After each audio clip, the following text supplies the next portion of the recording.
The wheels of Maria's cleaning cart squeaked softly as she pushed it down the empty hallway of Meridian Tech.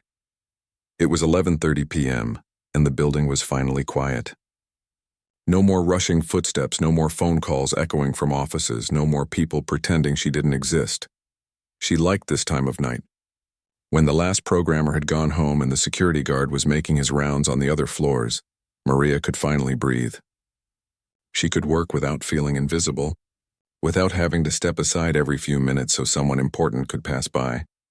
Maria stopped at the first office and knocked gently, even though she knew it was empty. Old habits die hard. Back in Colombia, her mother had taught her to always announce herself before entering any room. It shows respect, her mother used to say. Maria wished people here understood that respect should go both ways. She pulled out her key card and swiped it. The little green light blinked and she pushed the door open. Dr. Peterson's office smelled like coffee and stress. His desk was covered with papers, 3 empty coffee cups, and a computer screen that was still glowing. Maria shook her head. These people never turned off their computers. Didn't they know it wasted energy and shortened the life of the machine? As she emptied the trash can, Maria couldn't help but glance at the screen. Lines of code filled the monitor, and she could see the problem immediately. The algorithm was trying to process data in the wrong order. It was like trying to put on your socks after your shoes. Anyone with basic programming knowledge could spot it. But Maria wasn't just anyone with basic programming knowledge.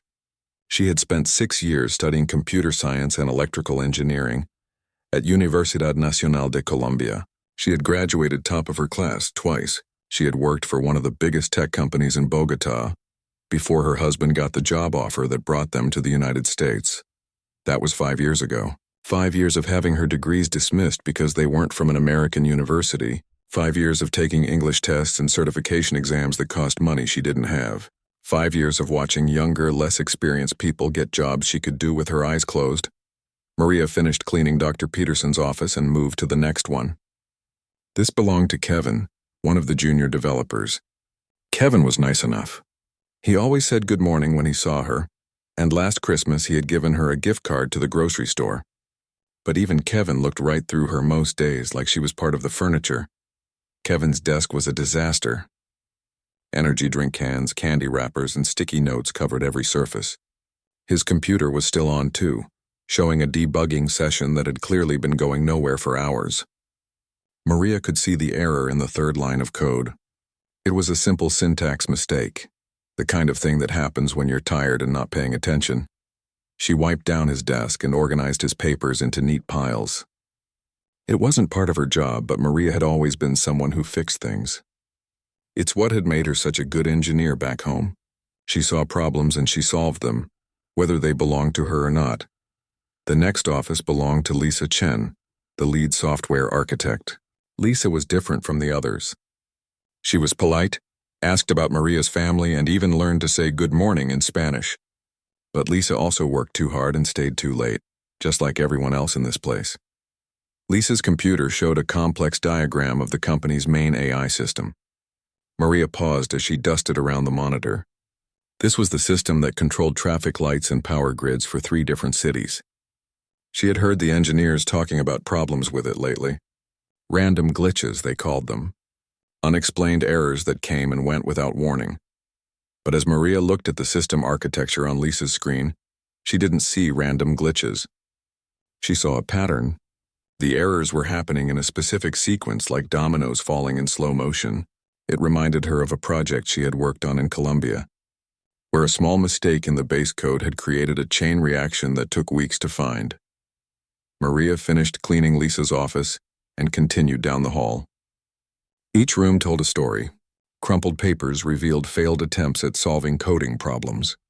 Whiteboards showed equations and diagrams that went nowhere. Coffee stains on desks marked the spots where engineers had fallen asleep over their keyboards. These people were smart. Maria knew that. They had impressive degrees from famous universities. They understood complex theories and cutting-edge technologies. But sometimes intelligence wasn't enough. Sometimes you needed experience, intuition, and the ability to see the forest instead of just the trees. As Maria cleaned the break room, she thought about her old job in Bogota. She had been the youngest senior engineer at Datasol, responsible for maintaining the AI systems that managed the city's subway network. When problems arose, her colleagues would spend days running diagnostics and testing theories. Maria would sit quietly in the corner watching the data streams until she spotted the pattern others missed. Her supervisor used to joke that Maria had a sixth sense for finding bugs. "It's like she can talk to the computers," he would say. But it wasn't magic. It was pattern recognition, developed through years of studying how systems really worked, not just how they were supposed to work. Maria finished the break room and moved to the main conference room. The whiteboard was covered with diagrams from today's emergency meeting about the AI system problems. She could see the frustration in the hasty handwriting and erased sections. These engineers were trying to solve the puzzle by examining each piece separately, but Maria could see how all the pieces fit together. The cleaning cart squeaked again as she pushed it toward the elevator. 3 more floors to go, then she could head home to her small apartment where her husband would be sleeping and her daughter would be dreaming about her upcoming school science fair. Tomorrow, Maria would be invisible again. She would push her cart through these same hallways while important people discussed important problems. They would walk past her like she was a ghost, never knowing that the solutions they desperately needed were right there, carrying a mop and wearing a uniform that made her disappear. But tonight, in the quiet darkness of the empty building, Maria saw everything clearly. She saw the problems others couldn't solve and the patterns others couldn't recognize. She saw the irony of a world that judged capability by appearance and missed the extraordinary hiding in plain sight. As the elevator doors closed and she headed to the next floor, Maria wondered what would happen if these people knew the truth. What would they say if they discovered that their janitor could solve problems their best engineers couldn't crack? What would change if they realized that intelligence and education came in forms they had never learned to recognize? The elevator stopped, the doors opened, and Maria pushed her squeaky cart into another empty hallway. She had work to do, invisible work that kept this place running while the important people slept, never knowing how much they depended on someone they never truly saw. Maria arrived at work on Monday morning to find something she had never seen before in her 3 years at Meridian Tech. The parking lot was completely full at 6 a.m., and through the windows, she could see lights blazing on every floor of the building. As she badged into the employee entrance, she nearly collided with Tom Rodriguez, one of the senior programmers. His hair was messy, his shirt wrinkled, and he had the wild look of someone who hadn't slept in days. Sorry, Tom mumbled, rushing past her toward the elevator. He was carrying 3 coffee cups and looked like he might drop them at any moment. Maria had never seen Tom look anything but perfectly composed. He was the kind of person who wore crisp shirts and always seemed to have everything under control. But today he looked like he was barely holding it together. The elevator was packed with engineers and managers, all talking in urgent whispers. Maria squeezed into the corner with her cleaning supplies and listened to fragments of conversation. The entire downtown grid flickered for 10 minutes yesterday. Traffic lights are going haywire. 3 accidents just this morning. The water treatment plant called again.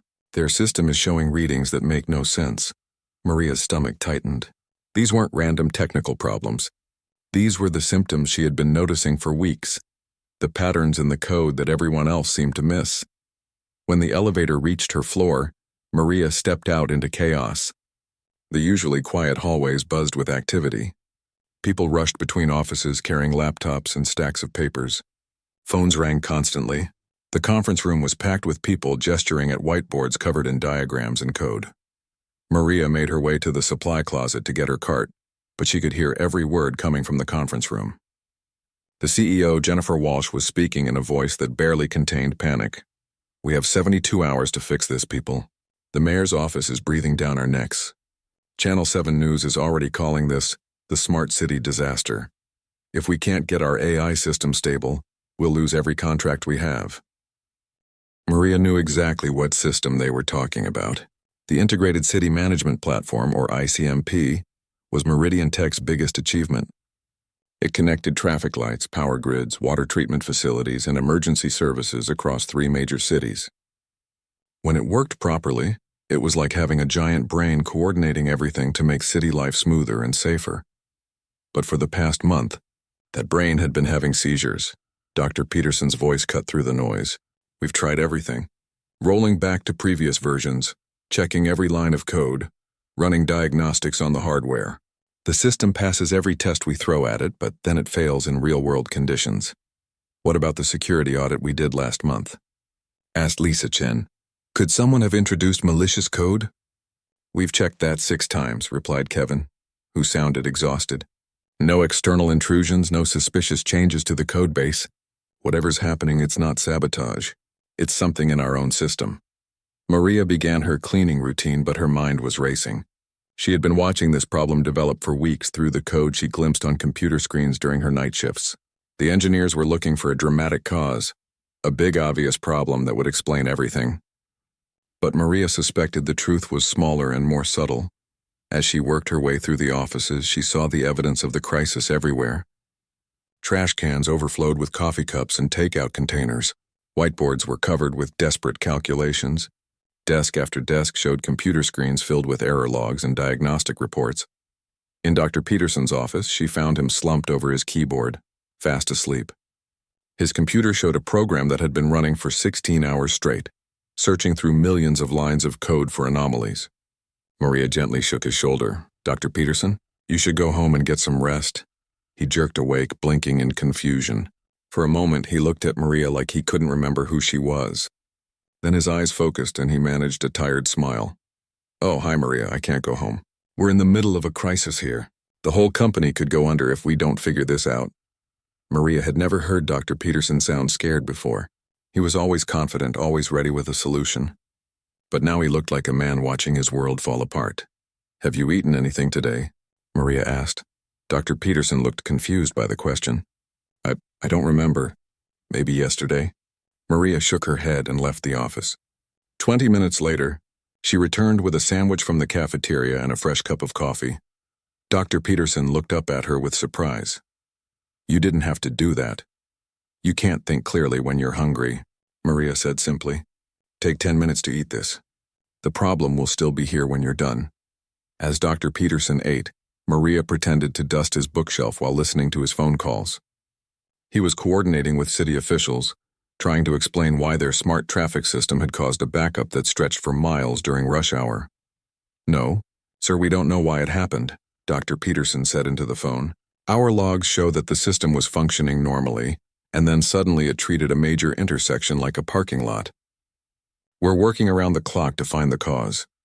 Maria moved to the next office where she found Kevin staring at his computer screen with bloodshot eyes. His desk was covered with empty energy drink cans and crumpled papers covered with scribbled notes. This doesn't make sense, Kevin muttered to himself. The algorithm is perfect. I've tested it 1,000 times. It should work. Maria quietly emptied his trash can while watching his screen over his shoulder. Kevin was running the same diagnostic test over and over, getting the same results each time. The test showed that the AI system was working perfectly, but Maria could see the flaw in the test itself. It was checking individual components but missing the interactions between them. It was like testing each instrument in an orchestra separately and concluding that the music should sound perfect, without realizing that the conductor was reading the wrong sheet music. In Lisa's office, Maria found evidence of the human cost of this crisis. Lisa was on the phone with her daughter's school, explaining why she wouldn't be able to attend the parent-teacher conference. I know I promised. Honey, but Mommy has to fix something very important at work, Lisa said, her voice cracking slightly. Maybe Daddy can go instead. When Lisa hung up, she put her head in her hands for a moment. Maria had never seen any of these engineers show vulnerability before. They always seemed so in control, so confident in their abilities. But this crisis was breaking down those walls. The afternoon brought more bad news. The mayor of Burlington held a press conference announcing that the city was considering terminating their contract with Meridian Tech. A water treatment facility in Springfield reported dangerous fluctuations in chemical levels that could have poisoned thousands of people if operators hadn't caught the problem in time. By evening, the mood in the building had shifted from urgent determination to barely controlled desperation. Maria watched through windows as groups of engineers huddled around whiteboards, their body language revealing defeat and frustration. The overnight security guard, Robert, stopped Maria as she prepared her cleaning cart for the night shift. Crazy day, huh? He said. I've been here 15 years and I've never seen anything like this. People crying in the bathroom? Executives screaming at each other in the hallways. Whatever's broken, it's really broken. As Maria began her night rounds, she found the building transformed. Instead of the usual quiet offices with a few lights left on, every floor was active. Engineers worked in small groups, surviving on pizza and determination. The air hummed with tension and caffeine-fueled energy. But Maria also noticed something else. In their desperation, these brilliant people were making the same mistake over and over. They were looking for complex solutions to what might be a simple problem. They were so focused on the trees that they couldn't see the forest. As she cleaned around them, invisible as always, Maria began to form a theory. She had seen this pattern before in her old job in Colombia. A small change, meant to improve security or efficiency, that created an unexpected side effect. Something that only revealed itself under real-world conditions that were impossible to simulate in a testing environment. The question was, what could she do about it? She was just the janitor, invisible to the very people who needed her help. How could she convince them to listen to someone they had never really seen? As the clock struck midnight and the crisis entered its second day, Maria pushed her squeaky cart down the empty hallway, carrying a secret that could save the company. The only question was whether anyone would listen to a woman whose job was to clean up other people's messes. The second night of the crisis, Maria found herself cleaning around engineers who had given up on going home. They slept at their desks, curled up on conference room couches, or just stared blankly at computer screens that showed the same confusing error messages they had been seeing for 48 hours. As she worked, Maria listened to their conversations. The panic was turning into something worse, resignation. She heard Kevin tell his girlfriend on the phone that he might be looking for a new job soon. She saw Lisa crying quietly in the bathroom after another failed attempt to fix the system. The break room had become a war zone of empty coffee pots and pizza boxes. Maria cleaned up the mess while listening to two senior developers argue about whether they should just tell the cities to go back to manual systems until they could rebuild everything from scratch. We're talking about starting over with 5 years of work, one of them said.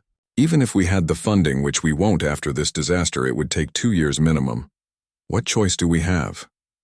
The other replied, we can't figure out what's wrong. The system is dying and we're dying with it. Maria finished the break room and headed toward the server room. This was usually a restricted area, but during the crisis, security protocols had become more relaxed. People were constantly running in and out, checking hardware, replacing components, trying anything that might help. As she approached the server room door, she heard voices inside. Through the small window, she could see Dr. Peterson and 2 other engineers standing in front of the main control station. One more diagnostic run, Dr. Peterson was saying. If this doesn't show us anything, I think we have to recommend that the cities shut down the ICMP completely. That's going to be a PR nightmare, one of the other engineers replied. 3 cities going back to 1990s infrastructure because we couldn't make our fancy AI work. Better than being responsible for a real disaster, Dr. Peterson said grimly. The water treatment incident yesterday was a warning. Next time people could actually get hurt. Maria waited in the hallway until she heard them leave the server room. The voices faded as they walked toward the elevators, still arguing about their limited options. She gave them a few minutes to get clear, then used her keycard to enter the room. The server room was usually kept perfectly cold, but tonight it felt warm. The massive computers that powered the ICMP were working overtime, their fans whirring loudly as they struggled to process the endless diagnostic tests. Lights blinked frantically on dozens of machines like a Christmas tree having a seizure. In the center of it all sat the main control station, a desk surrounded by multiple monitors that showed different aspects of the system. Maria had seen this setup many times during her cleaning rounds, but always from a distance. Tonight she walked right up to it. The screens were filled with data streams, error logs, and system diagnostics. To most people, it would look like meaningless numbers and symbols. But to Maria, it was like reading a story written in a language she knew fluently. She pulled out a chair and sat down, something she had never done before in any office at Meridian Tech. For 3 years, she had been on her feet, moving constantly, staying invisible. But tonight, she needed to really see what was happening. The main monitor showed the system's activity over the past week. Maria could see the exact moments when things went wrong.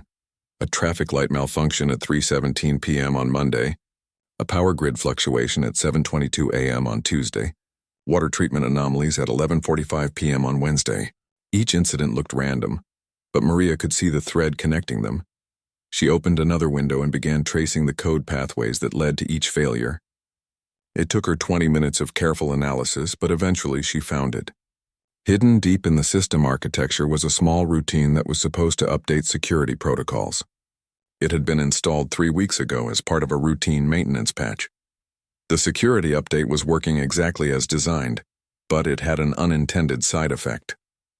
Every time the AI system learned something new from real-world data, the security routine would flag it as a potential threat and temporarily block it. The system would then try to relearn the same information, triggering the security block again, creating an endless loop. It was like having a student who forgot everything they learned every few hours, then got frustrated trying to remember it. The AI wasn't malfunctioning. It was stuck in a cycle of learning and forgetting that made it behave unpredictably. Maria sat back in the chair, amazed that such a small piece of code could cause such massive problems. The fix would be relatively simple. She could modify the security routine to recognize legitimate learning processes and only block actual threats. It would take maybe an hour to implement and test. She looked around the server room thinking about what she should do. The logical thing would be to find Dr. Peterson or Lisa and explain what she had discovered. But how could she explain that she had figured out in one night what their entire team couldn't solve in 3 days? How could she make them understand that the janitor had been watching and learning all along? Maria thought about her daughter, who would be getting ready for school in a few hours. Her daughter was proud of her mother's job at the tech company, even though she didn't understand that Maria was just a cleaner. "My mom works with computers," she would tell her friends. And Maria never corrected her. She thought about her husband, who had given up his own career to support her dream of working in technology again. He worked 2 part-time jobs while Maria studied for her certification exams, never complaining about the long hours or the tight budget. She thought about Dr. Peterson, exhausted and scared, eating a sandwich she had brought him because he was too stressed to take care of himself. She thought about Lisa, missing her daughter's school conference because she felt responsible for fixing this crisis. She thought about Kevin and all the other engineers who were good people trying to do their best work. Maria made her decision. She turned back to the computer and began typing. The code flowed from her fingers like water. Years of experience guided her hands as she wrote an elegant solution that would break the learning loop without compromising the system's security. She added detailed comments explaining exactly what the problem was and how her fix addressed it. As she worked, Maria felt something she hadn't experienced in 3 years, the pure joy of solving a complex technical problem. This was who she really was. Not the invisible woman with the mop and bucket, but an engineer who could see patterns others missed and create solutions that actually worked. When she finished, Maria tested her code 3 times to make sure it would work correctly. Then she compiled it and prepared to implement it in the live system. But at the last moment, she hesitated. Once she fixed this problem, there would be questions. The system logs would show that someone had accessed the server room at 2:47 a.m. and implemented a solution that their best engineers couldn't find. They would want to know who had done it and how they had figured it out. Maria looked at the login screen where she would need to authenticate herself to make the changes permanent. Her employee ID was M. Santos, and it would be recorded in the system logs forever. There would be no hiding who had saved their company. She thought about staying invisible, about walking away and letting someone else get the credit eventually. She could leave her solution on the screen for the morning shift to find, like a gift from an anonymous guardian angel. But Maria was tired of being invisible. She was tired of watching other people struggle with problems she could solve. She was tired of pretending to be less than she was. She typed in her employee ID and password. The system accepted her credentials and gave her full access to the ICMP core systems. For the first time in 3 years, Maria Santos was about to be seen for who she really was. As she implemented her fix, watching the system stabilize in real time, Maria smiled. Tomorrow would bring questions, explanations, and probably a lot of surprise. But tonight, she had done what she did best. She had fixed something that was broken. The servers hummed more quietly now, their frantic blinking settling into normal patterns. On the monitors, the error messages disappeared one by one, replaced by steady green indicators. The crisis was over. solved by someone no one had thought to ask for help. Maria logged out of the system and stood up from the chair. She had work to finish. There were still 3 floors to clean before her shift ended. But as she walked toward the door, she couldn't help but feel that everything was different now. Tomorrow, Maria Santos would no longer be invisible. David Chen arrived at Meridian Tech at 5:30 a.m. on Thursday morning, expecting to find the same crisis that had consumed his life for the past 3 days. He had barely slept, his mind racing through possible solutions that all seemed to lead nowhere. His wife had packed him extra coffee and told him not to come home until he fixed the problem or accepted that it couldn't be fixed. But when David badged into the building, something felt different. The security guard, Robert, was smiling for the first time all week. "Morning, Mr. Chen," Robert said cheerfully. "Looks like your people figured it out overnight. System's been running smooth as silk since about 3 a.m. David stopped walking. "What do you mean running smooth?" "Check the monitors in the lobby," Robert said, pointing to the display screens that showed real-time data from the 3 cities using the ICMP system. All green lights, normal traffic patterns, everything working like it should. David stared at the monitors in disbelief. For 3 days, those screens had been filled with red warning indicators and error messages. Now they showed the steady, boring perfection that meant the AI system was doing its job correctly. Traffic flowed smoothly through downtown intersections. Power grids maintained perfect stability. Water treatment facilities reported normal chemical levels. David ran to the elevator, his heart pounding. This had to be some kind of mistake. Maybe a glitch in the monitoring system that made everything look normal when it really wasn't. Problems this complex didn't solve themselves overnight. The engineering floor was almost empty. Only a few early arrivals sat at their desks, looking as confused as David felt. Lisa Chen was standing in front of the main status board, holding a cup of coffee and staring at the display like she was seeing a ghost. "Lisa," David called out as he approached her. "What happened? Is this real?" Lisa turned to him with an expression of complete bewilderment. "I got here 20 minutes ago and all the error messages were gone. Every diagnostic shows normal operation. I've run the test 3 times and everything comes back perfect." "That's impossible," David said. "Yesterday we couldn't even get the system to run for an hour without some kind of failure." "I know," Lisa replied. "But look at this." She pointed to the system status screen. "Traffic control has been operating flawlessly since 3:17 a.m. Power grid. Management shows no anomalies since 3:22 a.m. Water treatment monitoring has been stable since 3:31 a.m. It's like someone threw a switch and everything just started working."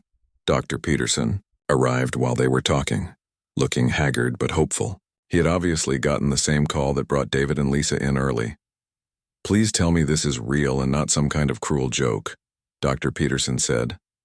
"It's real," Lisa confirmed, "but I can't explain it. I've been checking system logs to see what changed, and that's where it gets really weird." She led them to her computer and opened the main system log. "Look at this entry at 2:47 a.m.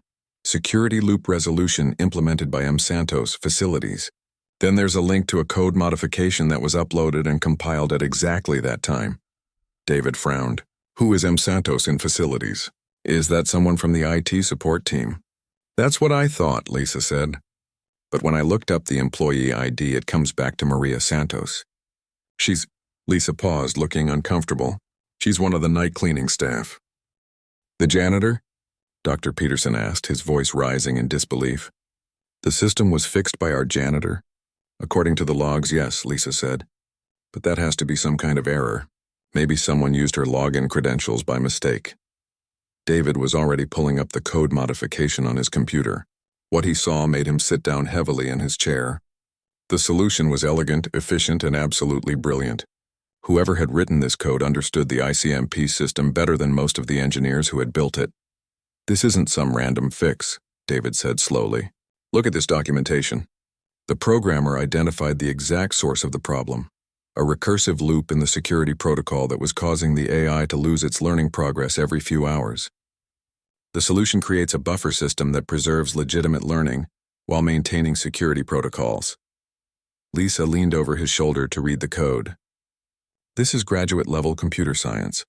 The algorithm design is sophisticated and the implementation is flawless. Whoever wrote this really knows what they're doing." "But it says it was done by Maria Santos," Dr. Peterson said. The woman who empties our trash cans. That can't be right. David opened another window and began checking the system access logs. Let's see who was actually in the server room at 2:47 a.m. He traced through the security badge records, expecting to find that one of the engineering team had used Maria's credentials somehow. But the badge logs were clear. Maria Santos had entered the server room at 2:31 a.m. using her own keycard. She had stayed for 47 minutes, then left. No one else had accessed the room during that time period. She was really there, David said quietly. Maria Santos, the janitor, was in our server room for almost an hour in the middle of the night, and when she left, our biggest crisis was solved. The three engineers sat in silence for a moment trying to process this information. Finally, Dr. Peterson spoke. There has to be an explanation. Maybe she saw one of us working on the solution and copied it somehow. Dr. Peterson, David said, pulling up more logs. Look at this. The problem she solved wasn't even on our radar. We were focused on hardware issues and database corruption. None of us had identified the security protocol loop. She found something we missed completely. By 8 a.m., word of the mysterious overnight fix had spread through the building. Engineers gathered in small groups, whispering about the impossible situation. The CEO, Jennifer Walsh, called an emergency meeting to get answers. I need to understand what happened here, Jennifer said to the assembled team. Yesterday we were facing bankruptcy, and today our system is running perfectly. The logs say it was fixed by someone in facilities, but that makes no sense. We've verified the logs multiple times, Lisa reported. The fix was implemented by Maria Santos at 2:47 a.m. She accessed the server room using her own credentials and uploaded a solution that none of us had thought of. Who is Maria Santos? Jennifer asked. She's on the night cleaning crew, Dr. Peterson answered. She's been with the company for about 3 years. I see her sometimes when I work late, but I've never had any kind of technical conversation with her. Jennifer was quiet for a long moment. I want to talk to her. Can someone find out when she comes in for her next shift? She should be here around 10 p.m., Kevin said. But Ms. Walsh, are we sure we want to confront her about this? Maybe she just got lucky, or maybe there's some explanation we're missing. Lucky? David interjected. I've been analyzing her code all morning. This isn't luck.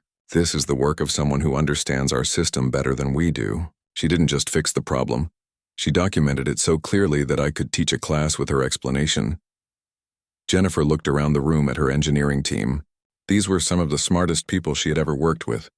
Graduates from top universities with years of experience in cutting-edge technology. The idea that their janitor had solved a problem that stumped all of them seemed impossible. But the evidence was undeniable. The system was working, the code was elegant, and the logs were clear. Somehow Maria Santos had saved their company. I want to meet with her as soon as she arrives tonight, Jennifer decided. Until then, I want you all to analyze her solution and make sure you understand how it works. If we're going to implement this permanently, we need to know exactly what she did. As the meeting broke up, David found himself thinking about all the times he had walked past Maria in the hallways. She was always polite, always smiled and nodded when she saw him. But he had never really looked at her, never wondered about her background or her life outside of work. How many times had he left his computer screen open with code problems while she cleaned his office? How many conversations about technical challenges had she overheard while emptying trash cans? Had she been watching and learning all this time, understanding their work better than they understood it themselves? The day crawled by slowly. Engineers tried to focus on other projects, but everyone was thinking about the evening meeting with Maria. Some were skeptical, convinced there had to be some mistake in the logs. Others were curious about how a janitor had acquired such advanced technical skills. David spent the afternoon reviewing Maria's personnel file. The information was sparse. Name, address, emergency contact, start date. No mention of education or previous work experience. Her job application listed her previous employment as cleaner at various offices around the city. As evening approached, David found himself nervous in a way he had never experienced before. He was about to meet someone who had accomplished something he couldn't do. Someone who had been invisible to him for 3 years but who apparently saw everything. At 9:45 p.m., David positioned himself near the employee entrance waiting for Maria to arrive. He wanted to see her face when she realized that her secret was out, that her moment of fixing their crisis had made her the most important person in the building. When Maria walked through the door at exactly 10 p.m., She looked the same as always. Neat uniform, quiet demeanor, ready to begin another night of invisible work. But David saw her differently now. This wasn't just the janitor. This was the person who had saved his job, his company, and possibly his career. The question was, who was Maria Santos really, and how had she been hiding in plain sight for so long? Maria knew something was different the moment she walked into the building. David Chen was waiting by the employee entrance, which had never happened before in 3 years. He looked nervous, like he was trying to work up the courage to say something important. "Maria," David said as she badged in, "could I talk to you for a minute?" Maria's heart sank. She had been dreading this moment since she left the server room the night before. Accessing company computers wasn't part of her job description, and she had probably violated a dozen security policies by fixing the system. She was going to be fired, and her family would have to figure out how to pay rent without her income. "Am I in trouble?" she asked quietly. David's expression softened.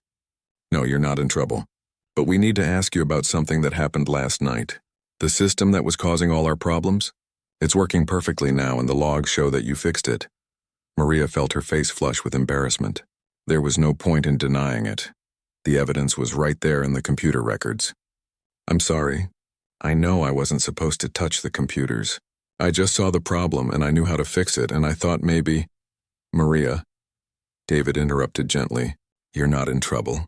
You saved our company. We just want to understand how you knew what to do." Before Maria could answer, Dr. Peterson appeared around the corner, followed by Lisa and several other engineers she recognized. They all looked at her with expressions of curiosity and amazement, like she was some kind of puzzle they were trying to solve. "The CEO wants to meet with you," Dr. Peterson said. "If that's okay with you." Maria nodded, not trusting herself to speak. She followed the group of engineers to the elevator, feeling like she was walking to her own trial. They rode up to the executive floor in silence, but she could feel them all watching her, trying to figure out how the janitor had become the most important person in the building. Jennifer Walsh was waiting in the main conference room, along with several other executives Maria had only seen from a distance. The CEO stood up when Maria entered, extending her hand for a handshake. "Ms. Santos, thank you for coming to meet with us. Please have a seat." Maria sat down at the polished conference table, acutely aware that she was still wearing her cleaning uniform while surrounded by people in expensive suits. But Jennifer Walsh treated her like she belonged there, like her presence was the most natural thing in the world. "I'll get straight to the point," Jennifer said. "Our system logs show that you accessed our main AI platform last night and implemented a solution that fixed critical problems our engineering team couldn't solve. Before we talk about anything else, I need to ask, did you really do this?" Maria took a deep breath. "Yes, I did. How?" Dr. Peterson asked. "I mean, how did you know what to do?" Maria looked around the table at all the expectant faces. These people had spent days struggling with a problem she solved in less than an hour. How could she explain that to them without sounding arrogant or making them feel bad? "I have been watching," she said carefully. "For 3 years I clean around your computers. I see the code on your screens. I listen to your meetings. I learn how your system works. But this wasn't just watching," David said. "The solution you created required advanced knowledge of machine learning algorithms and security protocols. That's graduate-level computer science." Maria knew there was no point in hiding the truth anymore. "I have master's degrees in computer science and electrical engineering from Universidad Nacional de Colombia. Before I came to America, I worked for 6 years as a senior systems engineer in Bogotá." The silence that followed was so complete that Maria could hear the air conditioning system humming in the ceiling. Every person in the room stared at her like she had just announced she was from another planet. Jennifer Walsh was the first to recover. "You have master's degrees in computer science?" "2 degrees, Maria confirmed. "And 6 years of experience with AI systems very similar to your ICMP platform. In Colombia, I maintained the automated subway control system for Bogotá's Transmilenio network." "Why didn't you apply for an engineering position when you started working here?" Lisa asked. Maria had been asked this question by friends and family members dozens of times over the past 5 years. The answer was complicated, involving immigration laws, credential recognition, language barriers, and the simple reality of needing to pay bills while figuring out how to restart her career. "My degrees are not recognized in the United States without additional certification," Maria explained. The process takes years and costs thousands of dollars for exams and courses. When we moved here, my husband got a job offer, but I needed to work immediately to help support our family. So you took a cleaning job, Dr. Peterson said, understanding beginning to dawn in his voice. It was the only job I could get quickly, Maria said. I thought it would be temporary while I studied for the certification exams, but those exams are expensive and the prep courses are scheduled during the day when I'm sleeping. It became harder and harder to find time and money for the process. Jennifer leaned forward. Maria, let me make sure I understand this correctly. You've been working as our janitor for 3 years, but you're actually more qualified than most of our engineering team. I don't know about more qualified, Maria said modestly, but I have experience with these types of systems. David pulled out his laptop and opened the code Maria had written the night before. Can you walk us through your solution? I want to understand your thinking process. For the next hour, Maria explained her analysis of the system failure. She described how she had noticed patterns in the error logs over several weeks, how she had traced the problem to the security protocol update, and how she had designed a solution that preserved both system learning and security integrity. As she talked, Maria watched the expressions of the people around the table change from skepticism to amazement to something that looked like embarrassment. These were brilliant people who had spent 3 days working around the clock on a problem that Maria had solved by recognizing patterns they had missed. The recursive loop was subtle, Maria explained. It only activated under specific real-world conditions that are impossible to simulate in a testing environment. That's why your diagnostics showed normal operation while the system failed in practical applications. How did you spot something that our entire team missed? Kevin asked. Maria thought about how to answer diplomatically. Sometimes when you are very close to a problem, it is hard to see the simple solutions. I had the advantage of watching from the outside, without assumptions about what the problem should be. When Maria finished her explanation, the conference room fell quiet again. Jennifer Walsh looked around the table at her engineering team, then back at Maria. Ms. Santos, I owe you an apology. This company has had one of its most valuable employees working as a janitor for 3 years, because we never bothered to ask about your background or qualifications. You don't owe me an apology, Maria said. I applied for a cleaning position and you gave it to me. You paid me fairly and treated me with respect. But we wasted your talents, Jennifer said, and we almost lost our company because we were too blind to see the expertise we already had. Dr. Peterson cleared his throat. Maria, would you be interested in joining our engineering team? We have an opening for a senior AI systems analyst, and based on what you've shown us, you're the most qualified candidate we could find. Maria felt tears welling up in her eyes. For 5 years, she had dreamed of working as an engineer again. She had studied late into the night, practicing English technical terminology and reviewing the latest developments in AI technology. She had imagined this moment so many times, but she had never expected it to happen like this. What about my cleaning job? She asked. I don't want to leave you short-staffed, Jennifer smiled. I think we can find a replacement for the night cleaning crew. The question is whether you want to make the transition to engineering. Yes, Maria said without hesitation. Yes, I would like that very much. Over the next 2 hours, they worked out the details. Maria's new salary would be 8 times what she earned as a janitor. She would start with a team of junior engineers working on AI system optimization. Most importantly, she would have the opportunity to use her skills and education to solve the kinds of complex problems that had drawn her to engineering in the first place. As the meeting ended, Jennifer made one final announcement. I want everyone in this room to remember what happened here. We had a brilliant engineer working in our building for 3 years, and we never saw her because we made assumptions based on her job title and her appearance. I don't want this to happen again. She turned to address the entire engineering team. Starting next week, we're implementing a new policy.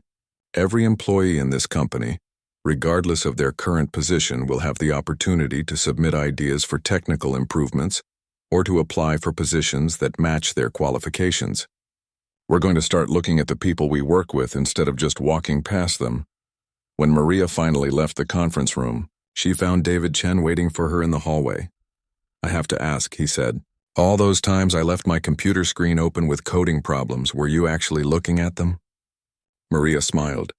Sometimes. And sometimes I wanted to tell you that your sorting algorithm could be more efficient. But I didn't think you would want advice from the janitor. David laughed. But there was embarrassment in his voice too. I'm sorry, Maria, I should have seen you as a person, not just someone who cleaned my office.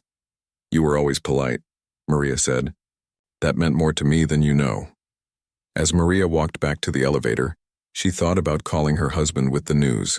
He had been her biggest supporter through all the years of studying and hoping for a chance to return to engineering. Their daughter would be so proud to know that her mother really did work with computers. The elevator doors opened and Maria stepped inside. But instead of going down to get her cleaning cart, she pressed the button for the engineering floor. Tomorrow she would start her new life as Senior AI Systems Analyst Maria Santos. Tonight she wanted to look at the ICMP system one more time, not as someone cleaning around it, but as the engineer who had saved it. When the elevator doors opened on the engineering floor, Maria walked confidently down the hallway that she had traveled with a mop and bucket for 3 years. The same hallway, the same offices, but everything was different now. Maria Santos was no longer invisible. She was exactly where she belonged, and everyone could finally see her for who she had always been.